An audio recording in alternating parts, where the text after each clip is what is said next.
The rubber is a second skin. It's the first thing I put on in the morning, long before the cheap, gray-blue fabric of my uniform, and the last thing I take off at night, scrubbing my own hands raw in my tiny apartment bathroom until the smell of bleach is replaced by the smell of antiseptic soap. Here, in Matteo Rossi's house, the gloves are non-negotiable. I'm Eva O'Connell. I am 27 years old, and I am a ghost who scrubs grout. I am the hourly help, the one who comes in at 4 p.m., when the regular staff leaves and does the deep cleaning until 9 p.m. I prefer it this way. Less people. Mr. Rossi's brownstone in Brooklyn is a fortress of quiet taste and old money. It doesn't scream mob, it whispers power. The mahogany is dark. The marble is cold, and every surface reflects a muted, wealthy sheen. My job is to maintain that sheen. I am good at my job. I am invisible, meticulous, and I always wear my thick, yellow, elbow-length rubber gloves. Even when I'm just dusting, the other staff, the ones who leave before I arrive, probably think it's a phobia. Germs. Chemicals. Maybe. I let them think it. It's easier than the truth. The truth is that the gloves are not to keep the world out. They are to keep me in. Tonight, the world was trying to break in. A nor'easter, a real monster of a storm, was slamming New York. The wind screamed against the 19th century glass, a high-pitched wail that set my teeth on edge. The power had been flickering for an hour. I was just finishing the kitchen, wiping down the stainless steel industrial-grade stove, when the lights didn't just flicker. They died. The kitchen was plunged into a sudden, oppressive black. My breath hitched. I froze, my rubber-clad hand still on the cold stove. The only light was the frantic blue-white flashing of the blizzard outside the kitchen's garden view window, and the heavy, measured footsteps approaching from the hall. I didn't need to see him to know it was him, Matteo Rossi. He was a man made of shadows and discipline. I'd seen him maybe 5 times in the 6 months I'd worked here. He was the finance brain, they said, the one who made the family's assets legitimate. He was tall, moved with a lethal quiet, and had eyes so dark they seemed to absorb the light in a room. He was polite, always. Cold, always. He never raised his voice.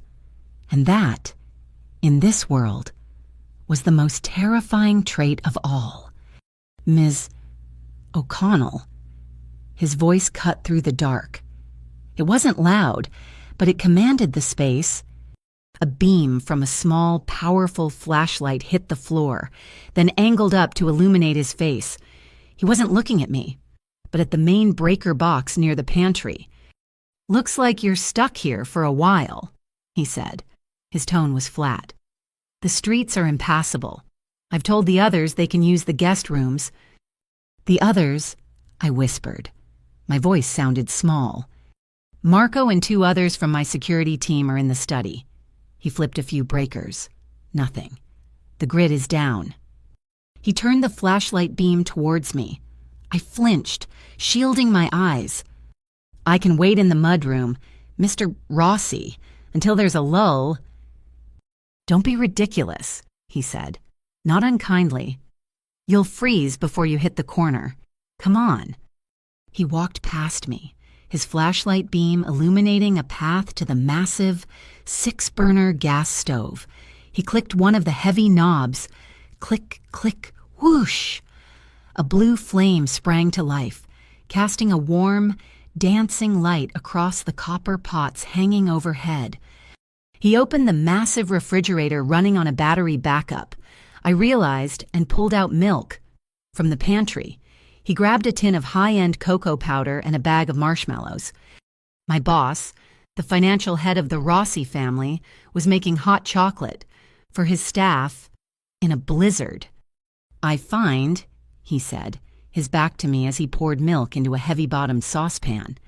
That sugar is the best response to a power failure. I stood there, useless, my rubber-gloved hands clasped in front of me. This was wrong. The dynamic was wrong. I was the help. He was the master. He wasn't supposed to be serving. "Mug, please," he said, gesturing with his head toward the cabinet. "Yes, sir." My movements were stiff.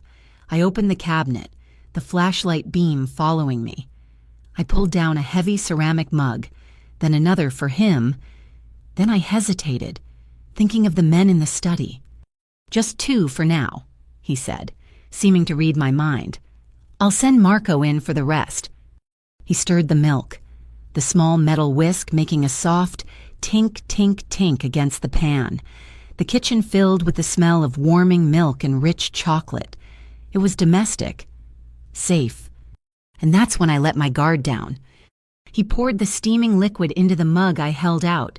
My hands, slick inside the rubber, were unsteady. The heat from the ceramic was immediate, intense.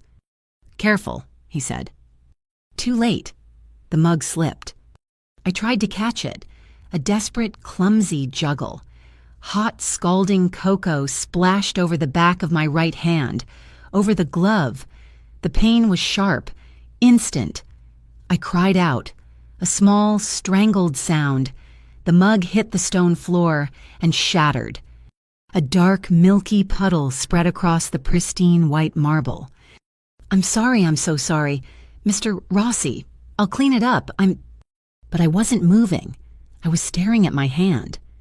The hot liquid had done more than just burn. It had melted the cheap rubber. The glove had split, a jagged tear running from my knuckle to my wrist. And the cold air of the kitchen was hitting the skin beneath. The skin that was never, ever supposed to be seen. I watched, in what felt like slow motion, as the torn yellow rubber peeled back. There, on the pale, sensitive skin of my inner wrist, were the marks. They were faded, a blurry, blue-green ink, but unmistakable in the flickering gaslight. A string of numbers, a code, and beneath it, small, stylized, the faint outline of a bird, a sparrow. The symbol for the Sparrow Project, a designation, a brand. A victim identification code from an exploitation network that wasn't supposed to exist anymore.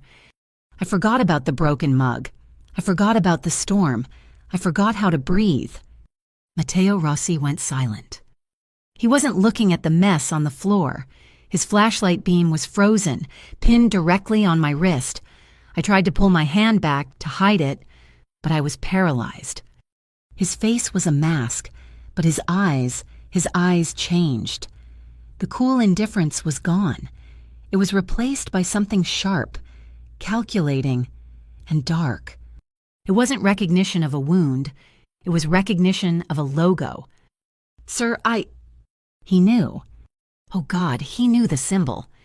My blood turned to ice, colder than the wind outside. My training, the one drilled into me for 3 years at the recovery camp, slammed back into my chest. They see it. You run. They know. You die. This man, this quiet, powerful man, he was one of them. He had to be. He knew the mark. The charity project that one of the Rossi factions funded, the one with the bird logo, the NGO. Panic, pure and absolute, clawed up my throat. I stumbled back, hitting the kitchen island. My only thought was the back door. The blizzard was safer than this room, safer than him. Ava. I flinched. He hadn't moved. He hadn't raised his voice. He just stood there, the flashlight beam now lowered to the floor between us. "Don't run." I backed away again, my hand shaking as I fumbled for the doorknob to the mudroom. I'd take my chances with the snow. I'd rather freeze than be taken back. "Stop." He said it with more force this time, but still, he didn't move toward me. "Ava, stay in the kitchen. This door is yours." I froze, my hand on the knob. "This door is yours." It was such a strange thing to say. Not "don't leave" or "you're not going anywhere." It was a statement of choice. A choice I knew was a lie. He turned his back on me. It was the most shocking thing he could have done. He turned his back on a terrified, fleeing girl and pulled his phone from his pocket. My heart was a drum against my ribs, but my feet were glued to the floor. He pressed a single button. It rang once. Marco. His voice was a different kind of cold now. It was steel. "Cancel the downtown meet, indefinitely, because I have a situation here. No, it's a sparrow. Yes, a live one, in my kitchen." My blood ran cold. A live one. He was reporting me. "Lock down the house. Full security protocol. I want the feeds from every camera on this block pulled for the last 6 hours. No one in, no one out. Without my direct authorization, I don't care about the blizzard. Get it done." He hung up. He didn't turn around. He was protecting me. Or was he locking down his property? He made a second call. "Amelia, I need you. Now. At the brownstone." "No, it's not a corporate matter. It's a civil rights issue. I have a Jane Doe. She needs immediate, confidential legal protection. Pro bono, of course. Full shield." "Yes, Amelia, that kind of protection. Start the paperwork for a witness protection protocol, but keep it off record until I say, just get here." He pocketed his phone. He still hadn't turned around. "Mr. Rossi, what?" "They will be looking for you," he said, his voice quiet, still facing the stove. "A camera on the corner of my street. It's owned by a rival. They watch my house. They would have seen my car stopped outside a medical supply store this afternoon. Just stopped. For 10 minutes. Unusual for me." I didn't understand. A supply store? I stopped to buy a specific type of bandage. For a burn kit. He finally turned, his face unreadable in the dim light. "They'll see that stop as an anomaly. Now, they'll hear I canceled a high-level meet because of an internal issue. They'll put the two things together. They will assume I found something, or someone. They will start searching for a lost asset. They will start looking for you. Eva." He took a slow step toward me. I flinched. He stopped. "I am not going to hurt you." He reached into a drawer by the stove, one I'd never opened. He pulled out a simple silver chain with a single, flat, black pendant on it. He slid it across the marble island. It stopped a foot from my hand. "That is a panic button," he said. "It's linked directly to my personal security line. Not the house, not the family, mine, and to Marco's. You press it, and we will come." I stared at it. "I am giving it to you," he said. "It only works if you agree to take it. If you press it, the choice is yours." He was going against his own people. I'd heard the rumors. The Sparrow Project was a pet charity of another faction, run by a man named Vincent Morelli, a cousin by marriage. Matteo was breaking a rule, a big one. He was choosing to protect the Maid, to investigate his own family. Why, my voice was a rasp. He looked at the broken mug on the floor, at the spilled cocoa. Then his eyes lifted to my torn glove, to the faded numbers that had just signed my death warrant, or possibly my release. "Because," he said, his voice flat, "I fund a lot of things, Ms. O'Connell, but I do not, under any circumstances, fund that." He nudged the pendant an inch closer. "Amelia Park is a civil rights attorney. The best. She is not one of my lawyers. She is your lawyer. You don't have to talk to her. You don't have to talk to me. But you cannot go out into that storm. Not while they're looking."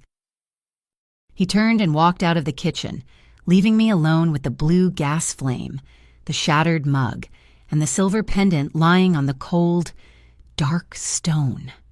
My entire life I had been running. Tonight, in a blizzard, a Mafia boss had just told me to stay put, and for the first time in 3 years I was considering it.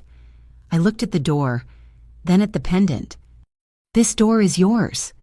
Slowly, my ungloved, shaking, branded hand reached out and took the chain. The pendant was heavy and cold. It rested in the palm of my hand, a solid piece of metal that felt more like a shackle than a key. But I had taken it. The blizzard raged for 2 more days. The brownstone became an island, cut off from the world. The power eventually returned with a low hum, but Matteo Rossi's security protocol remained. I was moved from the staff quarters to a guest suite on the 3rd floor. The sheets were softer than anything I had ever touched. On the 2nd night, Amelia Park arrived. She was not like the lawyers I'd seen on TV. She wore practical boots, a sharp wool coat, and her hair was pulled back in a tight, no-nonsense bun. She radiated an energy that was the opposite of Matteo's stillness. She was kinetic, sharp, and her eyes missed nothing. We met in the library. Matteo stood by the fireplace, a silent sentinel. He did not sit. He did not interfere. He let her speak. "Ava," she said, her voice clear. "My name is Amelia Park. I am a civil rights attorney. I am not Mr. Rossi's lawyer. As of this moment, I am your lawyer. You do not have to pay me. You do not have to talk to me. But I am here to advise you of your rights." I just nodded, my hands clutching the mug of tea she had handed me. "First," she said, "you are not in custody. You are a guest in this house. You can leave at any time. Though, I strongly advise against it. Not because he will stop you," she glanced at Matteo, "but because they will be waiting. Second," she continued, "you control the information. What you tell us, what you don't, this is your story. We are the resources." "What is he?" I whispered, looking at Matteo. "He is a man with a unique capacity," Amelia said carefully. "He can move things you can't. Money, logistics. He can build a fortress. But he needs a map. You have the map." Matteo finally spoke. "Amelia is right. I know the symbol. Eva. I know the Sparrow Project is a front. I know it's funded by associates, but I don't know the how. I don't know the who on the ground." I looked down into my tea. My story. It wasn't a story. It was a dark, cramped room I'd been locked in for years. "It's been 3 years," I said, the words tasting like rust.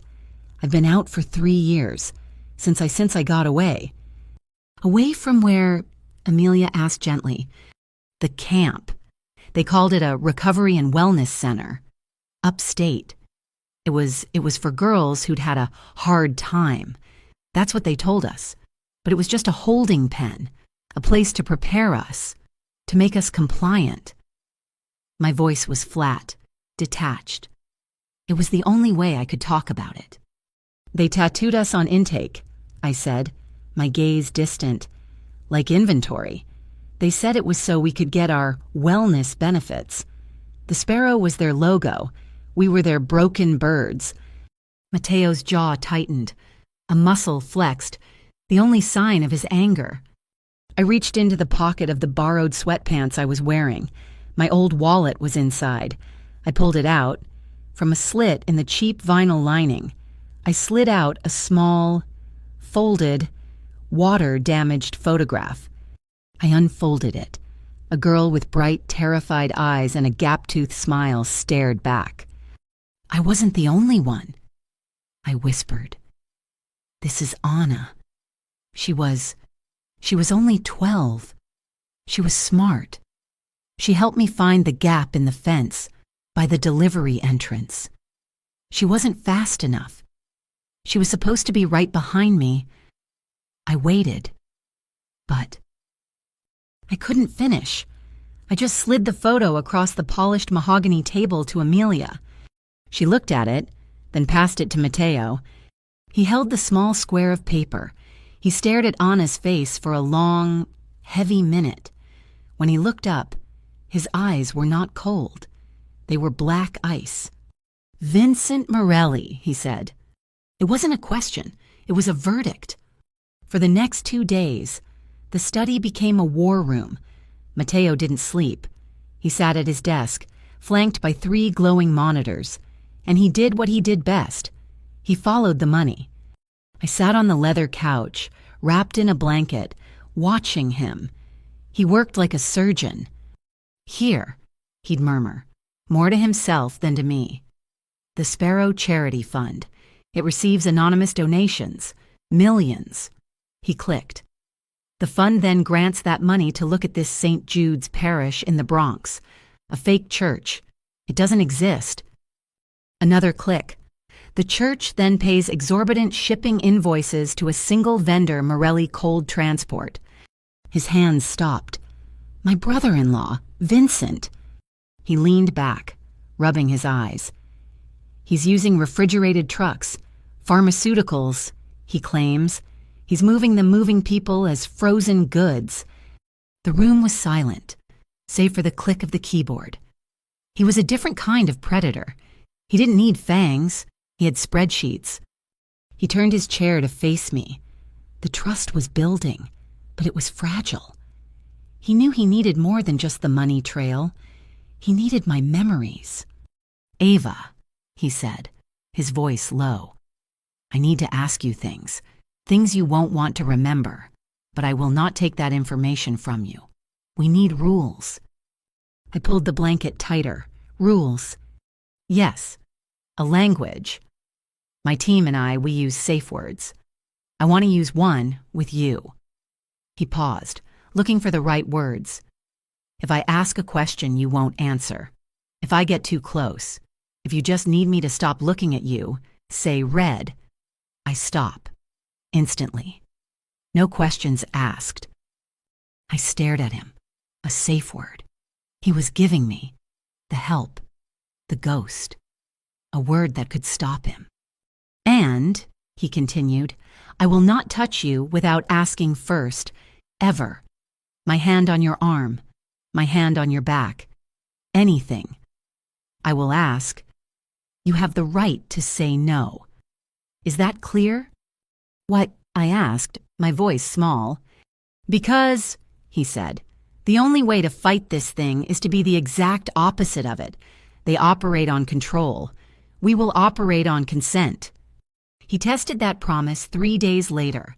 The blizzard had cleared. The city was a mess of gray slush. Soloway, the accountant for Morelli Transport, has agreed to a meeting. Matteo said, "He's nervous. He thinks this is about his numbers being sloppy. I want you to come." "Me why?" "You were invisible for a living, Ava. You notice things. You survived by noticing things." I was dressed in clothes Amelia had bought. Simple. Black. Anonymous. We met in a private room at a restaurant so expensive the air felt thinner. Soloway was a pale, sweating man who smelled faintly of mothballs and fear. I sat in the corner, holding a glass of water, pretending to be an assistant. "The invoices are for sensitive pharmaceuticals. Matteo." Soloway blustered, wiping his hands on his napkin. "The cold transport is necessary. It's all medical." Matteo just watched him, letting the silence stretch. Soloway excused himself to use the restroom. He came back, his hands damp. He did it again 10 minutes later. The third time he returned, he sat down, and I smelled it. It wasn't soap. It was acetone, like nail polish remover, but sharper, industrial. When Soloway left for the final time to take a call, I leaned forward.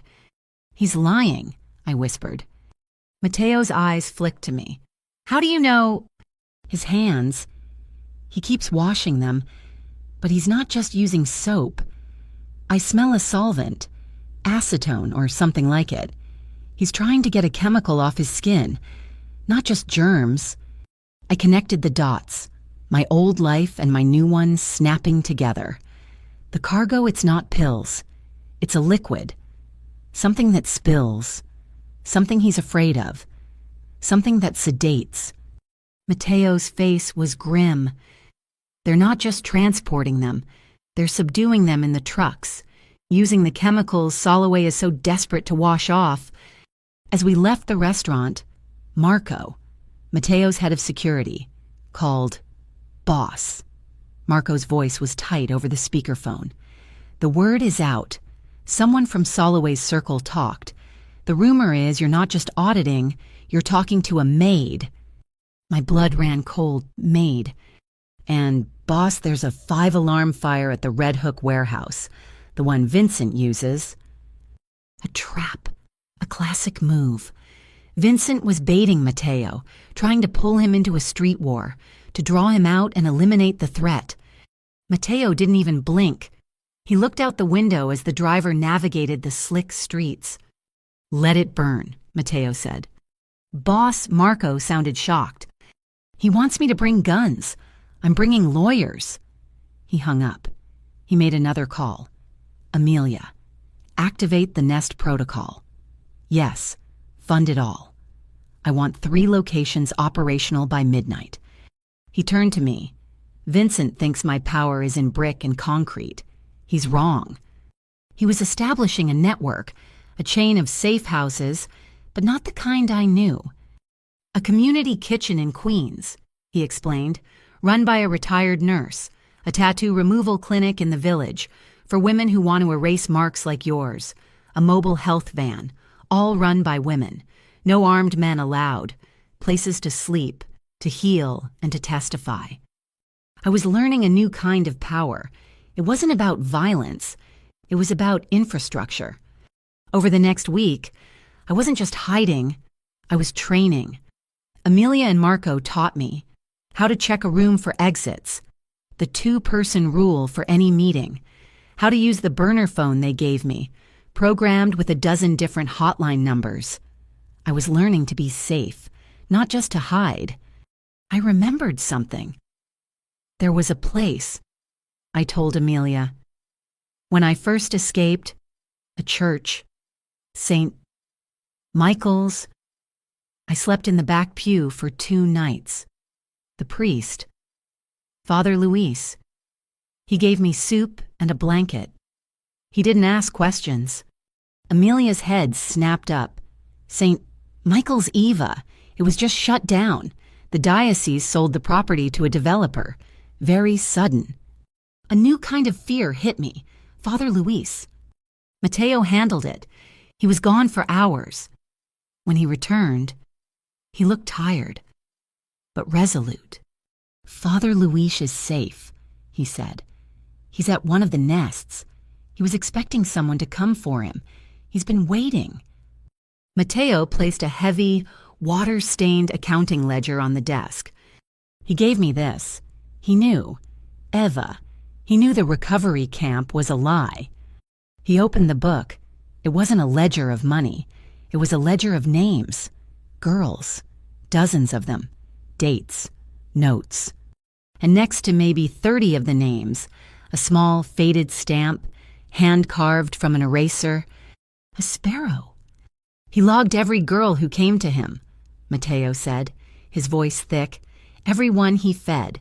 Everyone who was running. He ran his finger down the page, and there, near the bottom, he stopped. Eva O'Connell, fled 1014, severe distress, marked. And next to my name, Father Luis had written down the number, the exact string of digits on my wrist. Mateo looked up, his eyes meeting mine across the desk. It's not just your word against theirs anymore. Eva, we have a manifest. The ledger from Father Luis was a weapon. It shifted the air in the brownstone from defense to offense. Mateo, who had been hunting a ghost in his ledgers, now had a list of names. He had my testimony, and he had the corroboration of a priest. His work became relentless. The study was a 24-hour operation. "He's moved," Matteo announced, his voice flat, pointing to a new set of wires on his monitor. We were deep into the second week, the snow outside having melted into a grim, gray slush. "The Sparrow project is going dormant. The fire at the warehouse made him nervous. He's diverting the new funds." He clicked, and a glossy web page appeared. "He's rebranding the Morelli Educational Grant." My stomach dropped. "What?" "A scholarship fund for at-risk youth. Families who can't pay their bills apply, and Vincent sponsors them. He's not just taking them off the street anymore. Eva, he's having them handed over, gift-wrapped with a legal signature." He followed the money, his fingers a blur on the keyboard. The grant was funding its first major event, a black tie fundraiser, the Scholars of Tomorrow Gala. "It's an auction," I whispered. The word felt vile, slick in my mouth. A high-end market, disguised as a charity dinner. "He'll showcase his new scholars to his donors." Matteo agreed, his face grim. "And he'll use it to move his existing inventory." My breath caught. Existing inventory? Anna. The photograph I carried, the one I'd shown him, felt like it was burning a hole in my pocket. She was 12 when I ran. She'd be 15 now if she was... "She'll be there," I said. It wasn't a guess. If he's moving girls, he'll move the ones he already has. I have to go. No. His refusal was instant. Absolute. "You are the one thing he's looking for. The maid. He knows someone talked. He doesn't know it's you. I will not walk you into his house. And I won't sit here while she's being sold." The shout surprised both of us. My voice, which I'd kept at a whisper for 3 years, echoed off the expensive woodwork. "You see a balance sheet.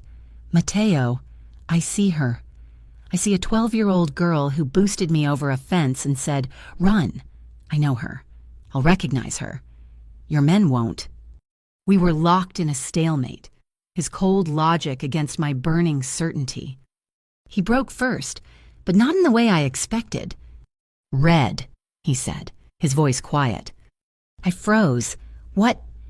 "I'm saying red. I am stopping this. I'm pushing you. I can see what it's doing to you." He stood up and walked to the window, turning his back to me.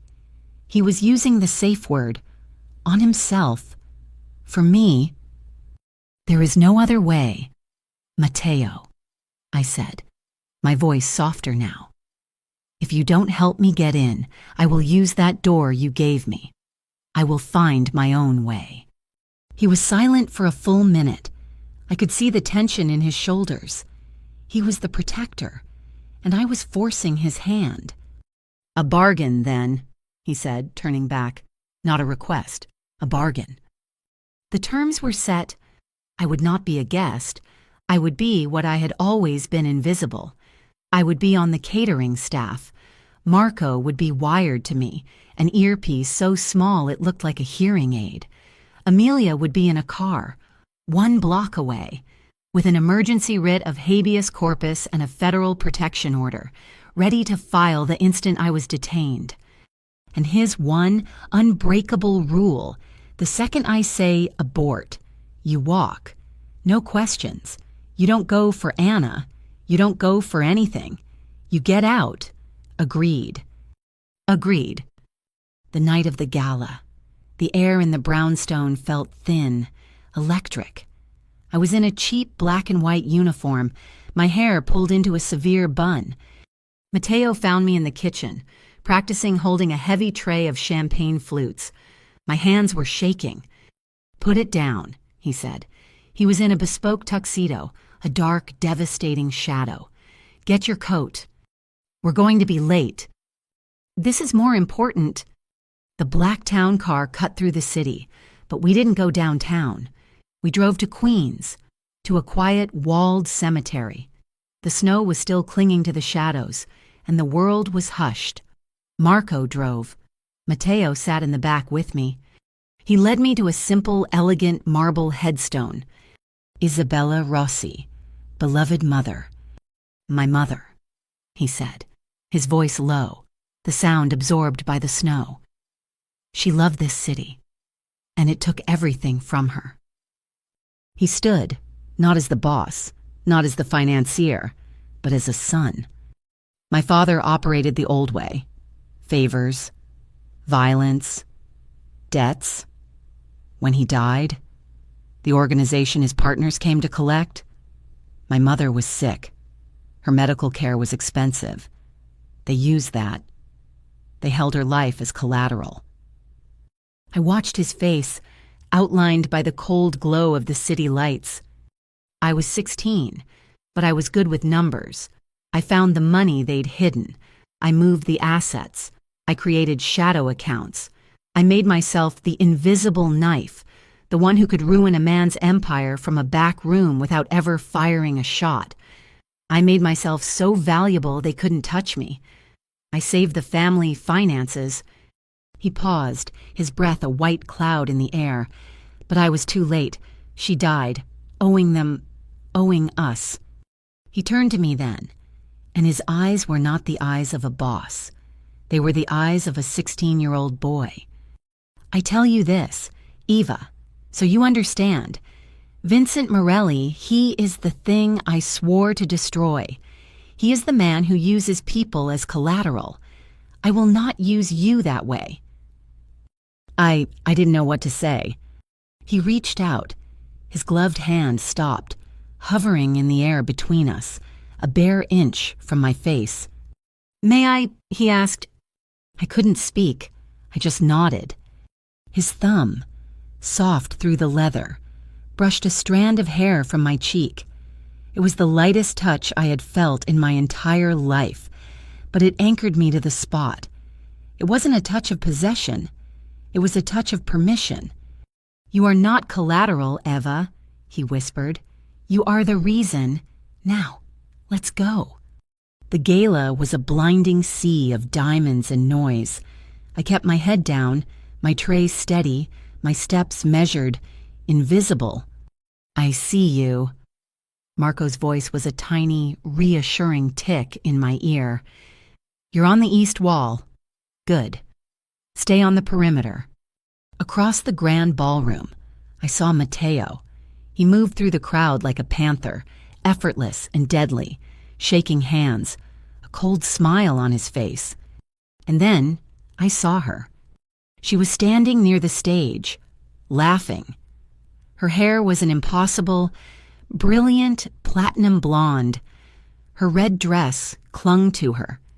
Madame Seraphine, the woman who had met me at the bus station 3 years ago, the one who had promised me a job, a room, safety, the one who had held my hand, called me Sweet Sparrow, and driven me to the wellness center, the recruiter. My blood turned to ice. My hands spasmed, and the glasses on my tray rattled like chimes. She heard it. Her head turned. Her eyes, pale blue and sharp as glass, scanned the staff. They passed over me, paused, and then snapped back. She knew me. Her smile never wavered. She excused herself from her conversation and drifted, not walking, but gliding, through the crowd. She passed right in front of me, so close I could smell her perfume, tuberose and something metallic.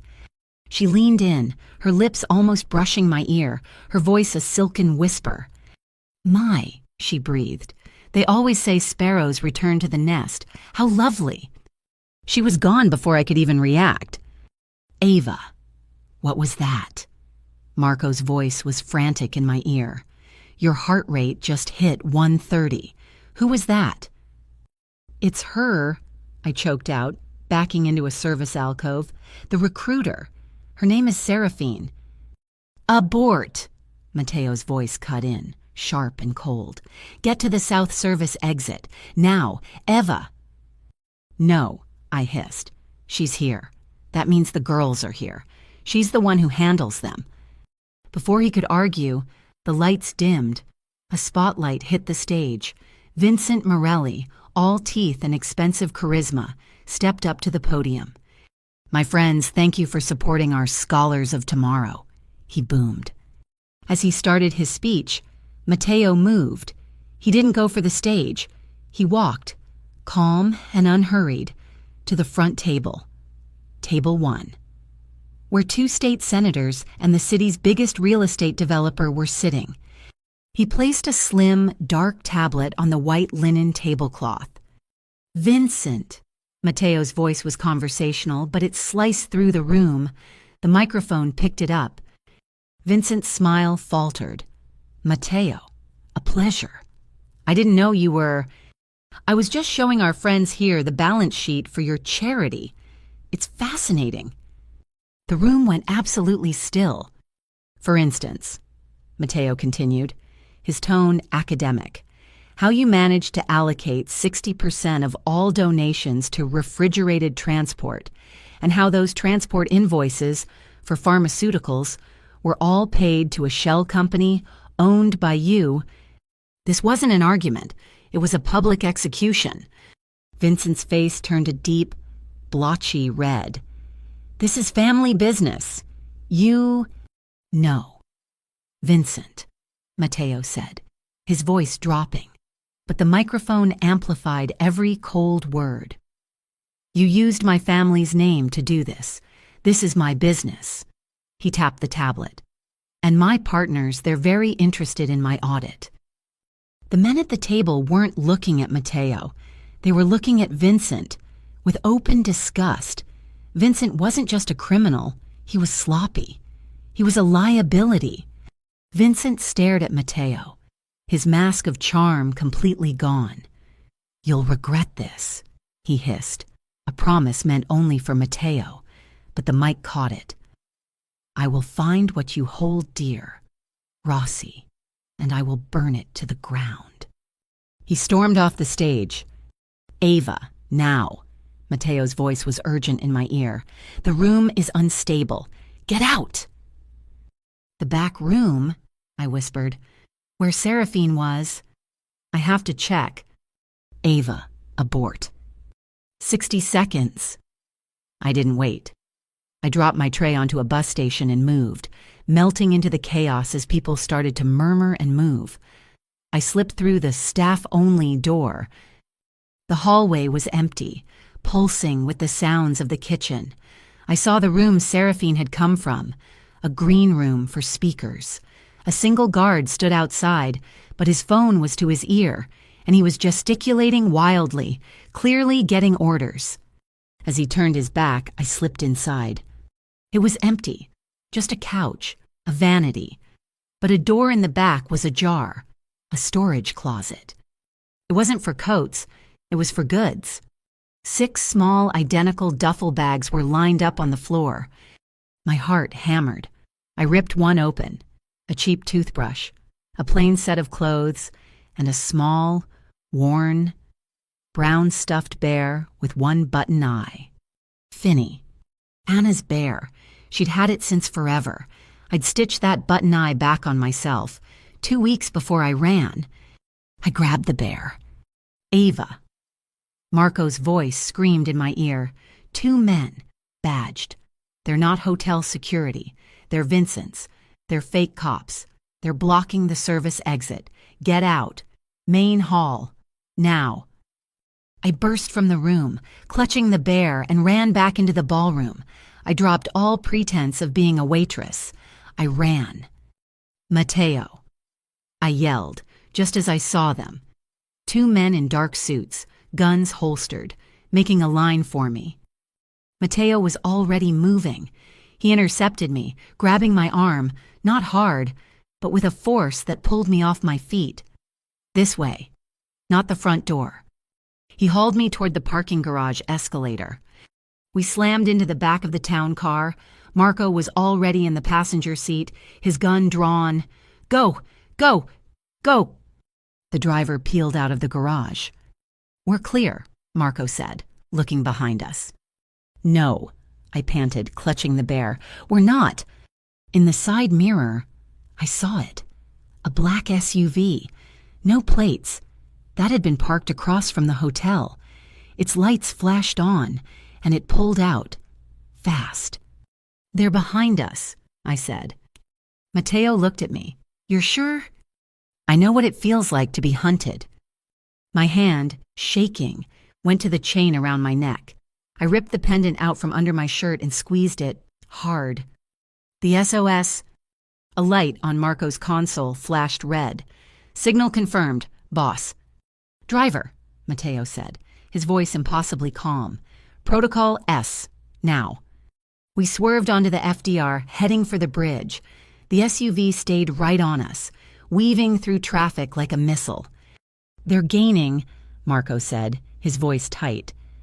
We were approaching the toll plaza. "Now," Matteo ordered. The driver did the craziest thing I'd ever seen. He didn't pick a lane. He floored it, aiming for the concrete divider between two lanes. The SUV, forced to commit, swerved into the cash-only lane on our right. At the last possible second, our driver S-weaved a violent, screeching turn, cutting hard left, scraping the concrete barrier and blowing through the EZ Pass lane at 60 miles an hour. I looked back. The SUV was stuck, blocked by a semi-truck at the toll booth. My heart was trying to escape my chest. We were safe. The car was silent as we crossed the bridge, the lights of Manhattan retreating behind us. We pulled into the secure garage beneath the brownstone. The heavy steel door rolled down, sealing us in. I sat there shaking, clutching Anna's bear. Matteo didn't move. He just watched me. "Ava," he said, his voice heavy with the night's events. I met his gaze. "Amelia has a car fueled and waiting. A new name, a house in Vermont.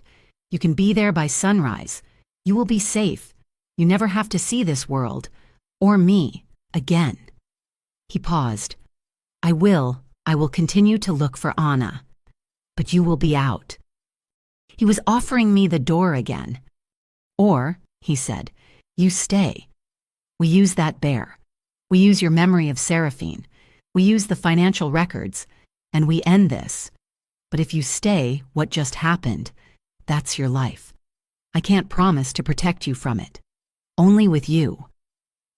The choice, the one he always gave me.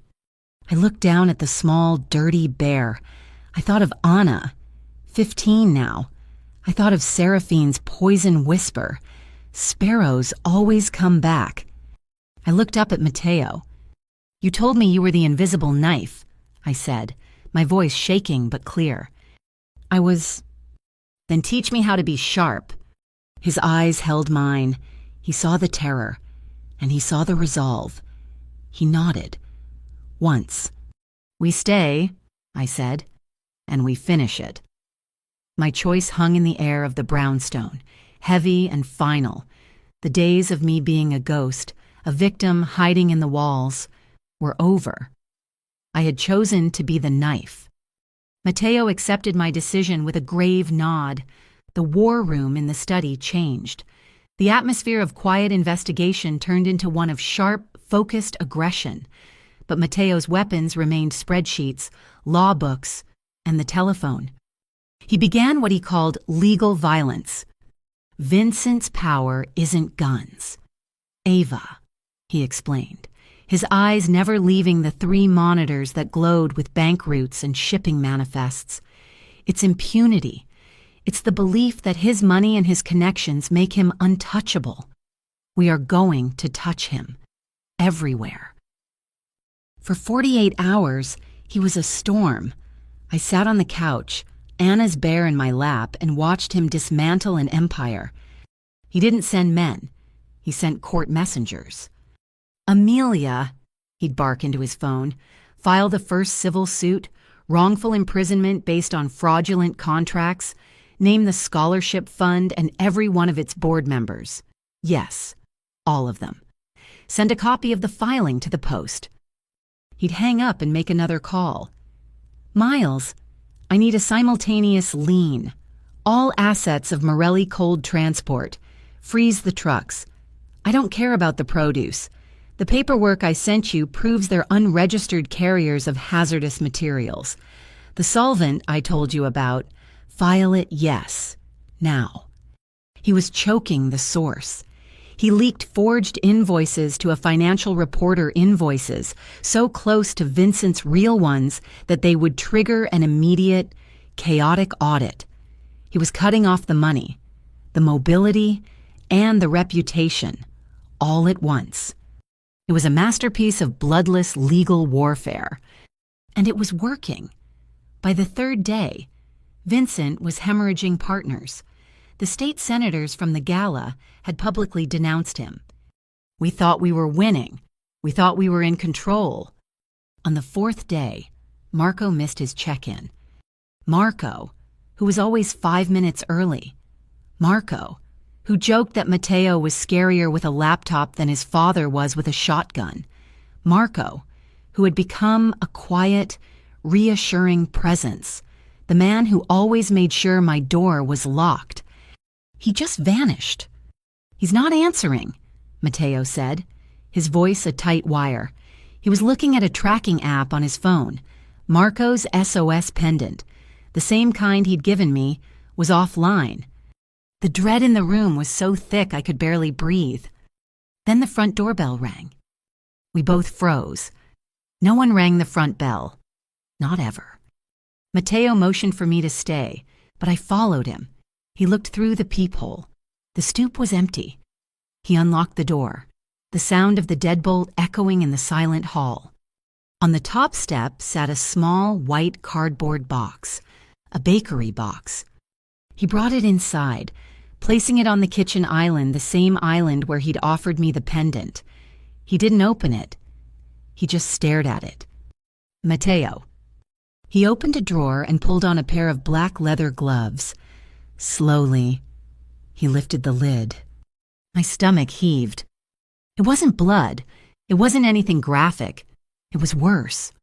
Inside, on a bed of tissue paper, was a cheap, plastic-handled paring knife, the kind with a flimsy blade, the kind we used to peel potatoes by the 100 in the camp kitchen. And scratched into the white plastic handle, crude and deep, was the tiny, unmistakable shape of a sparrow. Beside it lay a single black burner phone. As we stared at it, the phone vibrated, a harsh buzz against the cardboard. It rang. Matteo put it on speaker. His face was granite. Matteo Rossi, he said. The voice that answered was not Vincent's. It was silken, amused, and chilled me to my very soul.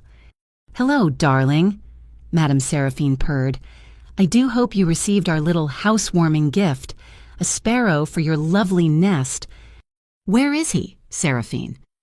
Oh, the big one. He's fine, a little bruised, but he's a gentleman. Unlike your brother-in-law, Vincent, he's all rage and no style. So messy. She sighed, a sound of pure theater. He wants to hurt you. He wants to burn your house down. I told him, Vince, darling, that's not how you negotiate. You don't break the asset you want to trade. What do you want? Matteo's voice was dangerously quiet. Vincent wants the ledger, the priest's book. He wants the maid silenced. But She paused. I'm more practical. I just want the maid, a sparrow for a hawk. You bring Eva to me. You get your soldier back. Simple. The line went dead. Matteo stood there, his gloved hands clenched into fists on the counter. His entire system, his laws, his money, his firewalls was useless. She had bypassed it all and taken a person. She had changed the rules of the game. I'll call my team, he said, his voice thick with a cold fury I hadn't heard yet. We'll find him. No. My voice was quiet, but it cut through his. You won't. He turned to me, his eyes black. I am not trading you, Eva. That is not on the table. You said we win by being the opposite of them, I said, my heart hammering, but my words steady. They take. They control. You gave me a choice. Now I'm making it. This is not a choice. It's a suicide mission. It's a negotiation, I shot back. And she's not your enemy. Mateo, she's mine. I know her. I know how she thinks. She's not messy. She's right. She's practical. She thinks I'm still the same terrified girl she recruited. She's underestimating me. Your men, you're a threat. But me, I'm just a lost asset. Let me make the call. We stared at each other, the tension crackling. He was a man who controlled everything, and I was asking him to give up the one thing he'd sworn to protect. You can't control me and save me at the same time. Mateo, I whispered, you have to pick. His jaw worked. He closed his eyes for a single, painful second. He opened them. What's the plan? I picked up the burner phone. I set the terms. I set the place. A place I know. Pier 45, the old Red Hook ferry terminal. It's where I used to sleep when I first got out. It's a dead end. Isolated. Good for a trade. And I go with you. No. She said alone. She'll see you a mile away. She'll panic. And Marco will be... I couldn't say it. I go alone. Absolutely not. Then you've already lost him. We compromise, he said, his voice final. You won't see me, but I will be there. You won't be alone. You'll be unseen. He took me back to the study. He pulled up a new screen, a mosaic of grainy black and white images, city traffic cameras, residential security feeds. I've had a team mapping this for a week. I can see every street within 4 blocks of that pier. He pointed. Amelia and a federal litigator will be here, in a van. They have a writ of habeas corpus for Marco, ready to file. The second we have him, she files it, triggering an official response. He pointed again. The Nest Mobile Clinic, the free doctors. It'll be parked here, disguised as a food truck. They're on standby. He was building an infrastructure of rescue, not an army, a safety net. Fine, I said. I'll make the call. The pier smelled of salt, diesel, and decay. The wind was brutal, whipping off the black water and stinging my face. I walked, my boots echoing on the rotting wood planks. And there she was. Seraphine stood at the end of the pier, a silhouette against the distant glittering lights of Manhattan. Her platinum hair was almost white in the gloom. Marco was on his knees, his hands bound to a thick pylon. He was bruised, but conscious. He saw me and shook his head. A desperate, silent no. Well, Seraphine's voice drifted on the wind. The sparrow comes home to roost. You look better. That cold-blooded Italian, he's been taking good care of you. Does he make you feel safe? Little bird? Is that it? My panic was a living thing, clawing up my throat, the smell of the diesel. Her voice. It was all pulling me back to the camp. No. I planted my feet. I used the trick Amelia had taught me. Grounding. 5. I saw the splintered wood of the pier, the oily sheen on the water, Seraphine's red coat, the lights of the city, Marco's pale, angry face. 4. I felt the wind cutting my cheeks, the cold metal of the SOS pendant under my shirt, the grit on the railing under my hand, my own heart hammering against my ribs. 3. I heard the water lapping at the pylons, the distant hum of the BQE, Seraphine's mocking laugh. I held her gaze. Let him go. Seraphine, I'm here. This is about me and you. Oh, it is, she said, taking a step closer. You were always my favorite. You know, so quiet, so breakable. Matteo Rossi. Matteo's voice came from the shadows behind me. He walked out onto the pier, his hands empty and visible at his sides. He wore no coat, just a dark sweater, as if the wind couldn't touch him. Seraphine's two men who had been hidden stepped out, raising their weapons. Now, boys, Seraphine said, a flicker of irritation in her voice. She looked at Matteo, intrigued. You broke the rules. Mr. Rossi, I said alone. I'm not here for a trade, Matteo said, stopping a good 20 feet away. He was holding a slim manila folder. I'm here with a deal. For you. Seraphine laughed. A deal. Witness protection, Matteo said flatly.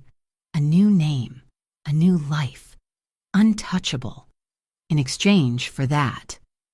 He tapped the folder.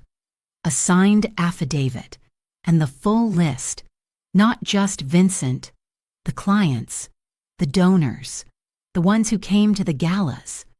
Seraphine's laughter turned brittle, ugly. You think you can just buy me like one of your shell companies? I know what you are, Matteo said, his voice dropping, carrying on the wind. I know you were the first. I know you were a sparrow before they even had a name for it. The one they promoted instead of branded. The one who survived by becoming the zookeeper. The laughter died. Her face crumpled. He had seen her. Under the platinum hair and the red coat, he had seen the original victim. They took everything, she whispered, her voice raw, stripped of all its silk. She looked at her phone, the one she'd used to call him, as if it were a snake. With a sudden, violent scream, she threw it into the water. Yes, she cried, tears streaming down her face, cutting through her makeup. Yes, I'll give you the list. I'll give you all of them, but not for that. She pointed a shaking finger at me. I want her. Anna, the girl she left behind. Vincent has her. He's moving her tonight. You get Anna out before sunrise, or the deal is dead and you'll never find any of them. It was a confession, a plea, a new bargain. A shot cracked through the night. It wasn't from Seraphine's men. It came from the darkness at the base of the pier. Seraphine reacted on pure instinct. She didn't run. She shoved me. Down, she screamed. I hit the deck as she stumbled back, a dark stain blossoming on her shoulder. She'd taken the bullet meant for me. Vincent Morelli stepped out of the shadows, flanked by 4 of his own men, a smoking gun in his hand. You were always too sentimental, Seraphine, he snarled. And you... He leveled the gun at Matteo. You're finished. Matteo didn't dive for cover. He didn't reach for a weapon. He pressed a button on his own phone. Now, he roared. It wasn't gunfire that answered. A set of high beams flashed to life, illuminating the pier, pinning Vincent in the glare. The food truck, the mobile clinic, slammed its service window open. 2 people in scrubs, Doctors Without Borders written on their jackets, leaped out with a gurney and a full trauma kit. They ran towards Seraphine, towards the guns, screaming, "We have a critical injury, clear the way." At the same instant, Amelia Park's van screeched around the corner, blocking the pier's exit. She jumped out, her phone held high, already on a call. "The warrant is live," she yelled, her voice amplified by a small megaphone. "Vincent Morelli, you are charged with kidnapping, human trafficking, and conspiracy. Federal agents are 3 minutes out." Vincent was trapped. His men looked confused. They were prepared for a gunfight, not a civilian rescue. They were surrounded by paramedics and lawyers. Matteo was already at Seraphine's side, pressing his own hands to her wound. I scrambled over and cut Marco's bonds with the knife I'd hidden in my boot. The wail of distant sirens grew closer. Vincent looked at the medics, at Amelia, at the approaching lights. He had been outmaneuvered, beaten, not with bullets, but with paperwork, publicity, and a team of doctors. He dropped his gun. The sirens from the pier were a chaotic symphony, but Matteo wasn't waiting for the finale. Vincent was on his knees, hands cuffed behind him, his face a mask of furious disbelief as federal agents surrounded him. The Doctors Without Borders team, the civilian medics, were working fast on Seraphine, who was stabilized on a gurney. Her eyes, sharp with pain and urgency, found Matteo. "He was moving her tonight," she hissed, clutching the bandage on her shoulder. "A cold storage warehouse, Westchester. He called it the pharmaceutical depot. Sunrise. Rossi, he said he'd have them on a boat by sunrise." Matteo didn't hesitate. He looked at Amelia. "You have him? The warrant is live. Handle the transfer to federal custody." He turned to the medics. "Keep her alive. She's our primary witness." Then he looked at me. His gaze was intense, focused. "Ava." He jerked his head toward the town car, the one we'd arrived in. Marco, his face bruised but his eyes clear, was already in the driver's seat, the engine roaring to life. "We have less than 3 hours," Matteo said, pulling me into the back seat. "We're going for Anna." We tore out of the city, a dark shadow moving against the flow of early morning traffic. The adrenaline from the pier hadn't faded. It had sharpened into a cold, vibrating dread. We were going into the heart of it. Seraphine, against all medical advice, had given Marco the exact address before they'd loaded her into an ambulance, a food distribution center in a bleak industrial park. We didn't go in fast. We parked on a hill a half-mile away, watching. The warehouse was lit up. 2 men on the main gate, Marco said, passing a pair of night vision binoculars to Matteo. "I count at least 4 more patrolling the loading docks, all armed. They're not expecting a raid. Boss, they're expecting someone." "They're expecting us," Matteo said, his voice grim. Vincent's last call, if he was smart, was to them.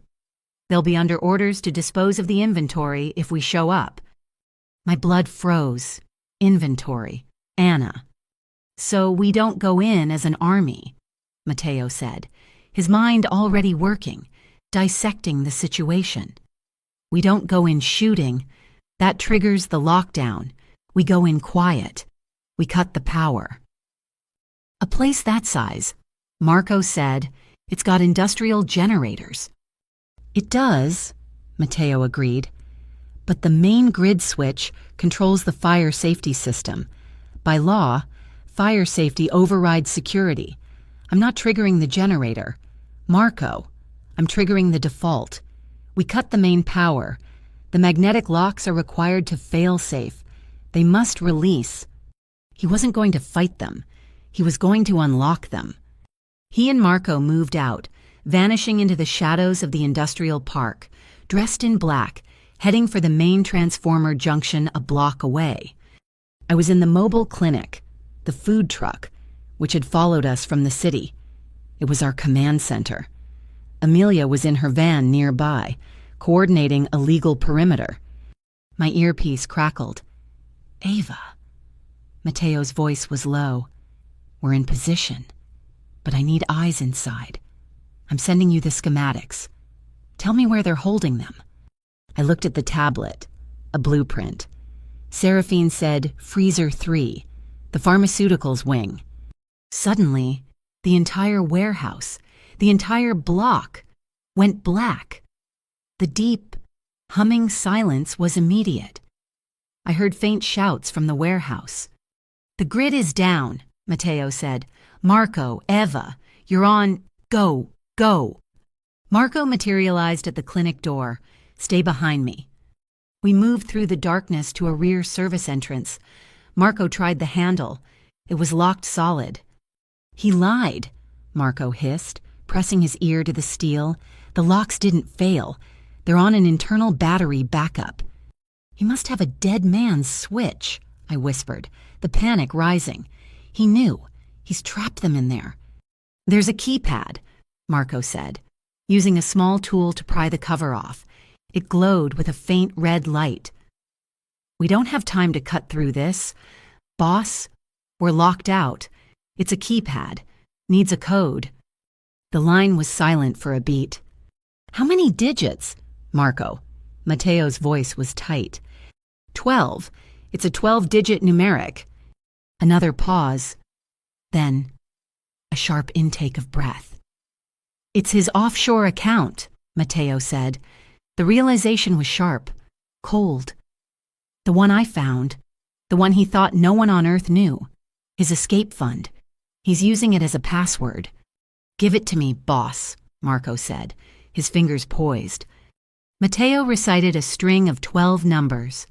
9, 1, 4, 2, 2, 7, 8, 3, 9, 0, 1, 1. Marco punched them in. The keypad light flashed green. A heavy thunk echoed from inside the door. It was open. "We're beating him with numbers. Marco," Mateo's voice came. "Not bullets." The air inside was freezing. The only light came from the dim red emergency bulbs. We were in a metal corridor, the smell of Freon and cold steel filling my lungs. "Freezer 3, I whispered, my voice shaking, my breath pluming in front of me. We found it, a massive, insulated door, inches thick. Marco grabbed the heavy industrial latch and pulled. The blast of cold air that hit us was painful. It was like walking into a wall of ice. And inside, they were there, not in cages, but on metal cots, small, huddled figures under thin, silver mylar blankets. They were packed in. "Oh, God," Marco whispered. One of them sat up, her eyes wide with terror. She was taller than I remembered, gaunt, her hair lank. But I knew her. I knew her face. "Anna!"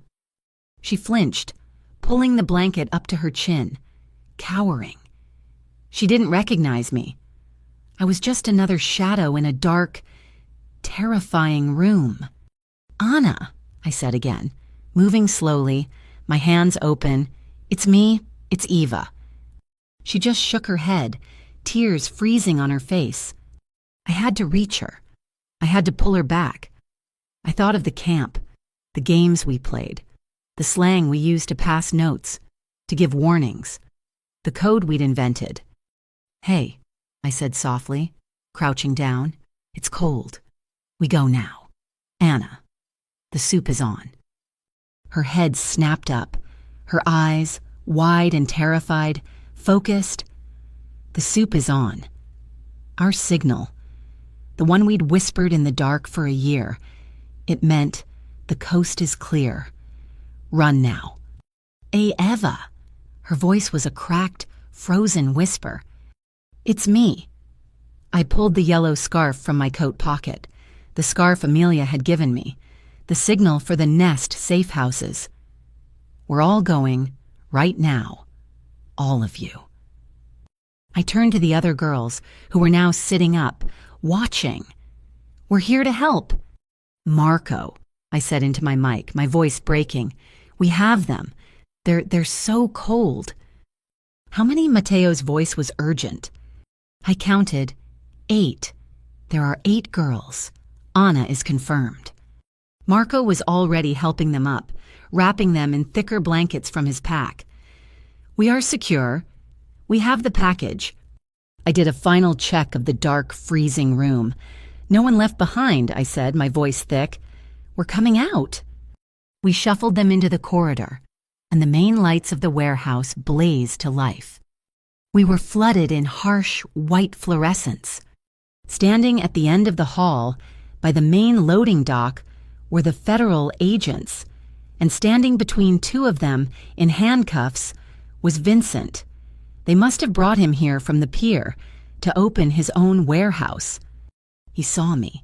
He saw the line of shivering girls. He saw Anna, clinging to my arm.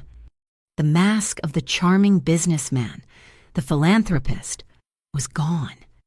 His face, which had been pale with shock, turned a deep, blotchy purple. He lunged, a guttural roar ripping from his throat. The agent strained to hold him. "You!" he screamed, his eyes fixed on Mateo, who was walking calmly toward us from the dock entrance. "You're dead. Rossi, you broke the code. You think this stops me? My organization will burn this city down to get you. I will have a war in the streets by noon." Matteo didn't even flinch. He walked past Vincent as if he were a piece of furniture. He was looking at Amelia, who stood by the dock door, holding a tablet high, its screen glowing. "Amelia," Matteo said, his voice calm, "is the feed live?" "Live, Matteo," she confirmed, to the district attorney, the attorney general, and the Times press wire. Matteo finally turned to Vincent. His expression wasn't angry. It was almost pitiful. "You still think you have an organization, Vincent?" he asked. "You still think you have cover?" Amelia tapped her screen. "As of 45 seconds ago," she announced, her voice ringing with authority, "we have officially submitted, via live legal stream, the complete Sparrow ledger from Father Luis. We have submitted the verified offshore account numbers. We have submitted the full, signed, and videotape testimony of Madame Seraphine, which includes the entire client list, and," she gestured to us, "we have 8 counts of federal kidnapping, charge on site, with 8 victims recovered live." Vincent stopped struggling. The color drained from his face. The war he'd threatened to start, it was over. The politicians, the clients, the friends he relied on, they weren't his army. They were his co-conspirators. And Matteo had just given them all up. A tiny bright red dot appeared on Amelia's chest. "Sniper," Marco roared, shoving Amelia down behind a forklift. Crack. The sound of the rifle was deafening, echoing off the steel rafters. I didn't have time to breathe. Matteo moved. He didn't look for the shooter. He didn't reach for a gun. He threw himself at me. His body hit mine, a solid, desperate impact, driving us both backward, behind a massive stack of steel-plated shipping containers. I heard the ping of the bullet striking the metal, exactly where I had been standing. I landed hard on the concrete, the air knocked out of me, with Matteo's full weight pinning me down. "Matteo," I gasped, terrified.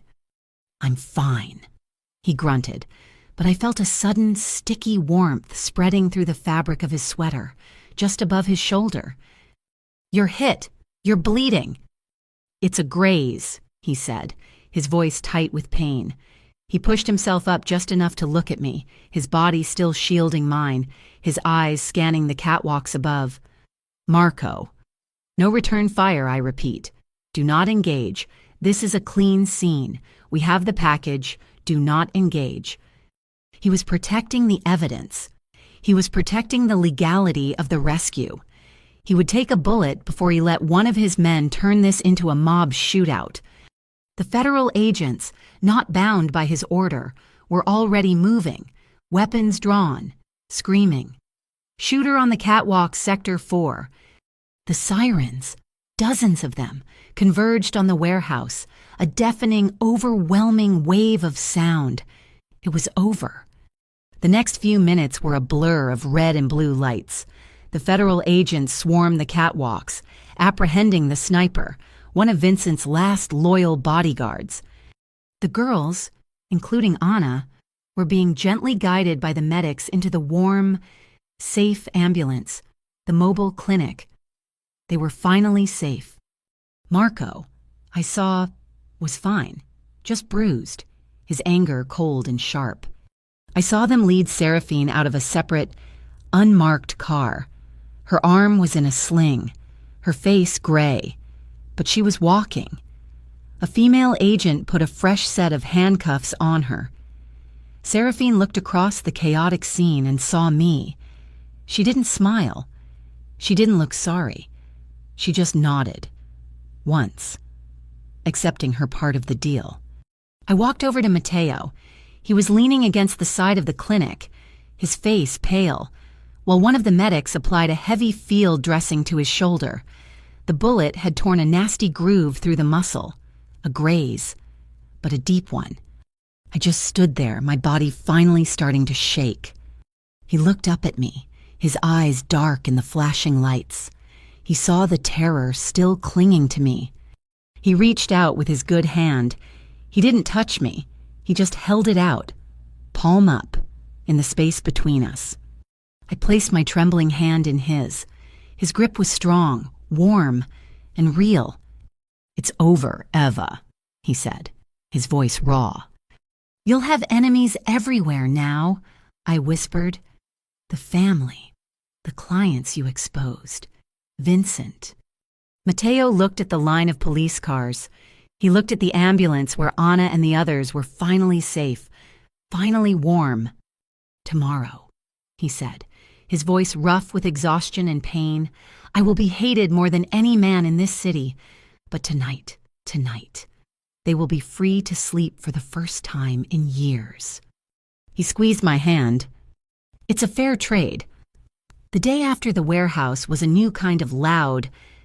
I woke up, not in the brownstone, but in a clean, quiet room with a window that faced the sunrise.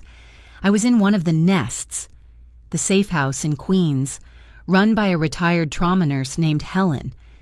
Anna was asleep in the twin bed next to mine, clutching the one-eyed bear, Finny, in a grip so tight her knuckles were white. It was the first time I had seen her sleep for more than an hour at a time. I padded into the common room. A small television on the wall was playing the morning news, the volume low. And there, on the screen, was Matteo. It was cell phone footage from the night before, grainy and chaotic, lit by flashing red and blue lights. But the audio was clear. It was Amelia's voice, amplified, reading off the warrant. It was Vincent's enraged, desperate roar about a war in the streets. The headline wasn't what I expected. It wasn't "Mob Shootout in Westchester." It was "Financier Matteo Rossi exposes multi-state trafficking ring linked to own family charity." The anchor was almost breathless.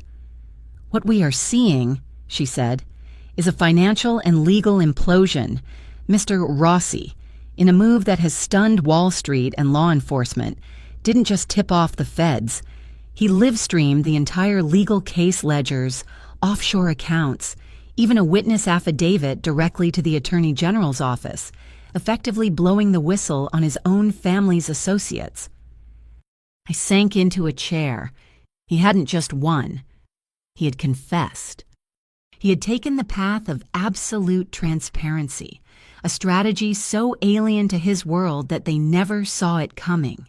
He didn't just cut out the cancer, he irradiated the entire system, including himself. He had chosen public justice over private revenge. He had, as he'd promised, become the most hated man in his world. And in doing so, he had become the most powerful man in ours. He was, in effect, burning his bridges and building a fortress on the ashes. The next few weeks were a lesson in a new kind of survival. Anna and I stayed at the nest. It was a place where locks were only on the inside of the bedroom doors, a place run by women. Anna was distant. She was 15, but she looked 10. Her trauma was a frozen lake I didn't know how to cross. But Helen, the nurse, knew. We went to therapy, not in a cold office, but in the kitchen, while baking bread. "Today," the therapist said, "we're going to practice boundaries." She didn't mean fighting, she meant words. She had me practice on her. "I am not ready to talk about that. Please do not stand that close to me. No. Just no." A word that had been a death sentence for a decade of my life. Here. It was a graduation. Amelia arrived every few days. She wasn't just a lawyer, she was a life architect. She opened a bank account for me, in my own name, with funds from a victim's assistance grant she'd secured. Then she opened one for Anna. "This is yours," she said, handing me the debit card. "Your power, your no and your yes are in here." Matteo, I heard, was at war. He visited the nest only once in the first week. His arm was in a sleek, black sling, the graze from the sniper's bullet healing. but his face was etched with a new kind of exhaustion. "They held the meeting," he told me, standing in the nest's small, sterile garden. He wouldn't come inside, as if his world was too toxic to bring in. "A blood meeting," I whispered. Just a phrase. But yes, the old guard, my uncles. They demanded my head. I broke the code. Omerta. The silence. "What did you do?" "I gave them a choice," he said, his voice flat. "The old way is dead. The FBI has the Sparrow list, the clients, the politicians. Everyone Vincent ever did business with is either running or turning state's witness. The old way is a sinking ship. I offered them the only lifeboat." He looked at the small flowers Helen had planted. "I'm selling the nightclubs, the high-interest loan books, anything that doesn't hold up in the daylight. We're keeping the real estate, the legitimate holdings." He then looked at me, his dark eyes intense. "And I'm establishing a new foundation. Amelia is on the board. 100% of the seized Morelli assets are going into it. We're calling it the Sparrow Fund. It will finance this house, and the clinic, and a dozen more like it." He wasn't just cutting out the rot, he was using the rot as fertilizer. The loose ends of our old lives were tied up, one by one. Amelia came by with a small sealed evidence bag. "Seraphine," she said, sitting with me at the kitchen table. She gave them 16 hours of videotape testimony. She named everyone, the judges, the senators. She's in the Federal Witness Protection Program. She's gone. She'll be on a plane to a new life before the end of the day. Amelia pushed the small bag toward me. "She left this for you. It was in her personal effects." I opened it. Inside was a cheap, silver-plated ring with a cloudy, blue glass stone, the kind a girl would buy for $10 from a street vendor. It was, I realized, the last piece of the person she was before she became Madame Seraphine, a goodbye, not to me, but to the sparrow she had been. Even Marco returned. He showed up at the nest's front door with 3 bags of groceries, a week after the warehouse. His face was a map of yellow and purple bruises, but his smile was the same. "Hey, Eva," he said. He looked past me and saw Matteo, who was in the garden for his weekly check-in. Marco set the bags down. "You know, boss," he called out, his voice rough. "I've been on your father's payroll, and I've seen men who use guns, men who use bombs. You." He shook his head, a small, awed laugh escaping him. "You're the most dangerous man I've ever met, and you did it all with a laptop and a lawsuit. It's embarrassing, really." Matteo's rare, small smile flashed. "Good to have you back, Marco." Our family, stitched together by trauma and spreadsheets, was healing. As the weeks turned into a month, Anna started to talk. She started to laugh, a small, rusty sound, when Marco taught her how to pick the cheap lock on her own bedroom door. "Security," he'd said, "is about knowing how to get out, not just how to stay in." I was breathing. I was no longer a maid. I was no longer inventory. I was just Eva. Matteo and we started to try normal. It was the most terrifying thing I'd ever done. He took me grocery shopping, in a real, public grocery store. I pushed the cart. He held the list. It felt bizarrely domestic. I flinched when a man stocking shelves moved too fast behind me, my hand instinctively flying to the SOS pendant I still wore. I looked at Matteo, embarrassed. He hadn't moved. He hadn't reached for me, hadn't tried to shield me. He just stood there, patient, a solid wall of calm. He just waited. He waited for me to assess the threat, see it was nothing, and take a breath. He was letting me be my own guardian. That night, we were in the brownstone kitchen. The house was quieter now. Most of the old staff, the ones tied to the family, were gone. I was making soup. The same kind Father Luis had given me. Mateo was trying to chop carrots. He was clumsy. His right arm, the one that had been grazed, was still stiff. "You're terrible at that," I said, a small smile playing on my lips. "I am a financier," he said, not looking up from his massacre of the vegetables. "I excel at delegating." I laughed, a real, actual laugh. I reached over to take the knife, and a strand of my hair fell into my eyes. He went to brush it back. His hand, the one that had held mine in the flashing lights, stopped. It hovered in the air, an inch from my face. "May I?" he whispered. My heart didn't pound with fear. It pounded with power, the power of choice.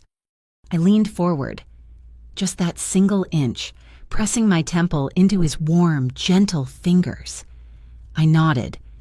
"Yes," I breathed. His touch was a promise, not of passion, not of fire, but of something far more potent. It was a promise of safety, of consent. The final piece was the mark. The Sparrow Fund was officially active.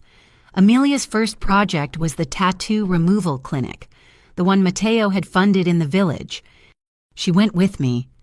The doctor, a woman with kind eyes and a steady hand, prepped the laser. "We'll start today," she said, looking at my wrist. "It's faded. It'll probably take 5, maybe 6 sessions, and it will be gone. Like it was never there. Gone, the numbers, the sparrow, the brand." I looked at the ugly, blue-green stain that had defined my life, that had kept me in rubber gloves for 3 years. Just the numbers," I said, my voice quiet. "And the bird? Can you do that?" Amelia looked at me, confused. "The scar tissue underneath," I tried to explain. "The mark itself. I want to keep a faint line, a shadow of it." The doctor nodded, understanding immediately. "You want to erase the brand, not the history." "It's not theirs anymore," I whispered. "It's not a sign of ownership. It's a testament that I'm still here. I had survived, and I would carry the proof, not as a source of shame, but as a source of strength." Mateo, too, was solidifying his new world. A few of Vincent's old partners, the ones who had escaped the initial net, tried to fight back. They started a smear campaign, leaking stories about Rossi family infighting, trying to paint Mateo as a rogue element, just as unstable as Vincent. Mateo's response was, by now, predictable. He didn't send Marco. He called a press conference. He stood in front of a room of hostile financial reporters, and he did the unthinkable. He released a full, voluntary, independent audit of every single one of his holdings, his new, legitimate holdings. "My family's past is what it is," he said, his voice level, his bandaged shoulder a visible mark of the fight. "But my future, and the future of my name, is this: absolute transparency. You have the numbers. The business community, the ones he wanted to work with, the ones who had feared his name they didn't see a mob boss trying to hide. They saw a new standard. He hadn't just beaten his enemies, he'd made them obsolete.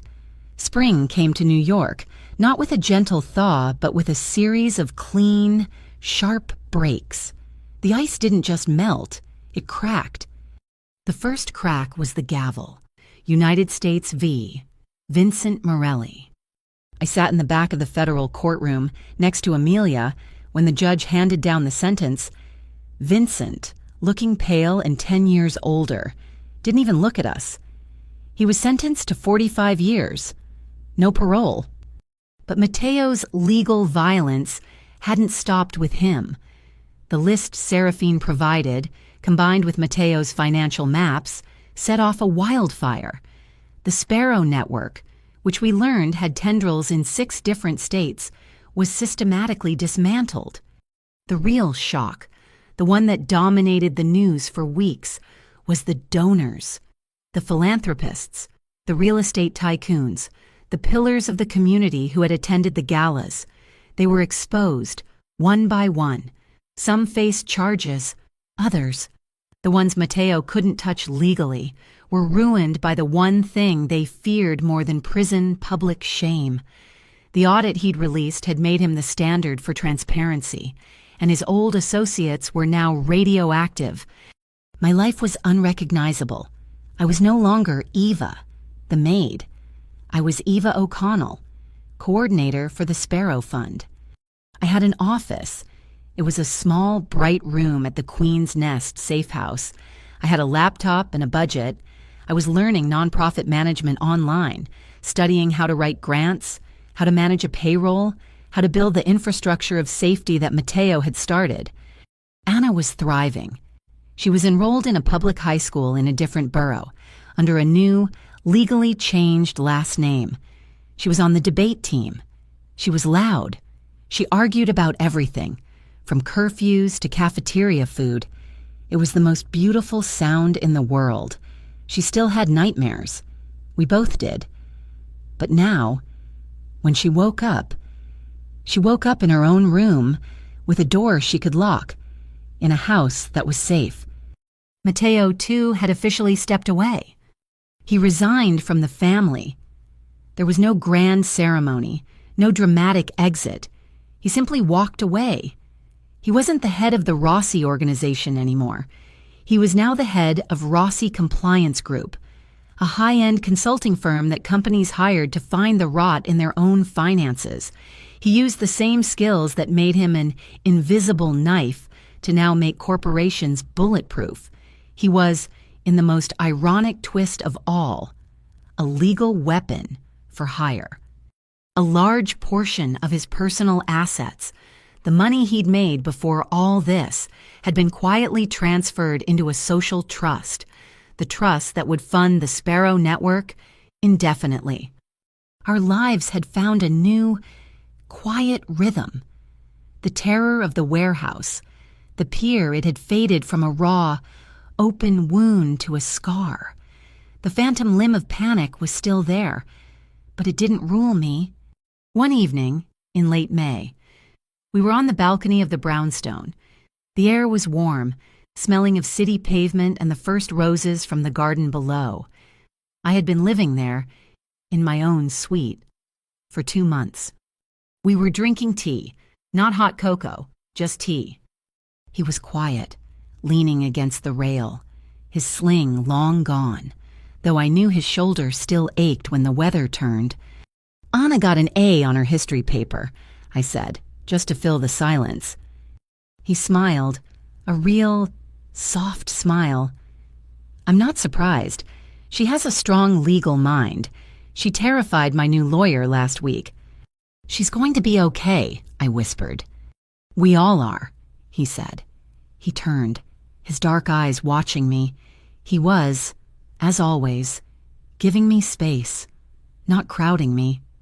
Eva, I waited. We've been at this for 6 months. In this house, this arrangement. He searched for the words. This is your home, for as long as you want it. That is a given. He took a slow breath. But I need to know what you want. From this. From me. Because I'm in this. We can do slow. We can do this quiet. Safe. Day-by-day healing. For as long as you need. He held my gaze, his honesty a physical weight. Or, he said, his voice dropping, we can do forever. I need to know which pace you're setting, because I will match it. My heart did a slow, painful flip. This was the ultimate negotiation, not a grand gesture, not a passionate declaration, a question, a granting of control. Slow or forever. He was offering me time, or he was offering me eternity. Both, I realized, were the same thing. They were a promise of safety, a promise that he wasn't going anywhere. I put my cup down. I stepped into his space, For the first time, without him inviting me, I laid my hand on his chest, right over his heart. It was beating, steady and strong. I whispered, looking up at him. I want slow that becomes forever. Can we do that? He covered my hand with his thumb brushing over my knuckles. He didn't pull me closer. He didn't kiss me. He just held me there, in that shared space. Yes, he said, his voice thick. We can do that. Our celebration, when the final papers were signed and the last of Vincent's network was sentenced, wasn't at a gala. It was in the kitchen. It was me, Matteo, Amelia, and Marco. Anna was there, arguing with Marco about whether Star Wars was technically a fantasy or sci-fi. There was no champagne. There was no caviar. I made a huge pot of soup. Amelia brought a fresh loaf of sourdough bread. Marco brought a cheesecake he'd liberated from a bakery he was auditing for Matteo. We sat around the heavy oak table, the one where I used to scrub the floors, and in the center of the table, where a fancy floral arrangement might have been, was a simple, laminated piece of paper. It was the new hotline list for the Sparrow Fund, 12 phone numbers in 3 different languages, for anyone who needed help, a culture of care, not of luxury. Later that night, long after everyone had gone, I stood in the quiet hallway by the front door. I was running my thumb over my wrist. The numbers were gone. The Sparrow was gone. All that was left, as I'd requested, was a faint, silvery tracing of the original scar tissue, a ghost of a mark. I hadn't realized Matteo had come up behind me. I touched the faded line, and a single tear, one I hadn't even known was there, traced a cold path down my cheek. It's not a brand of ownership, I whispered, my voice thick. It's a mark of witness. He was standing behind me, so close I could feel the warmth from his body. His voice, when it came, was a low rumble, right by my ear. It's not a shield of protection, Eva, he replied, his own voice raw. It's an invitation home. I turned, and he was there. He finally closed the distance. His good hand came up, and with a touch as soft as his words, he brushed the tear from my cheek. I looked past him, at the front door. The heavy deadbolt was thrown, but as I did every night, I had also fastened the slim, brass security chain. I looked at that chain. It wasn't a sign of fear. It was a sign of our new reality. Trust had the shape of caution. Matteo didn't try to unfasten it. He understood. He led me from the door, his hand warm and steady in mine. His enemies were shocked because he chose transparency. His friends were surprised because he chose kindness. But I knew he chose us. Thank you so much for listening to our story. We'd love to know, where in the world are you listening from? Please drop a comment below, share your thoughts, and let's connect. Don't forget to subscribe to our channel, Mafia Boss Stories, and like this video. It truly helps us out. And if you really loved it, please hit that hype button to help this story be heard by more people.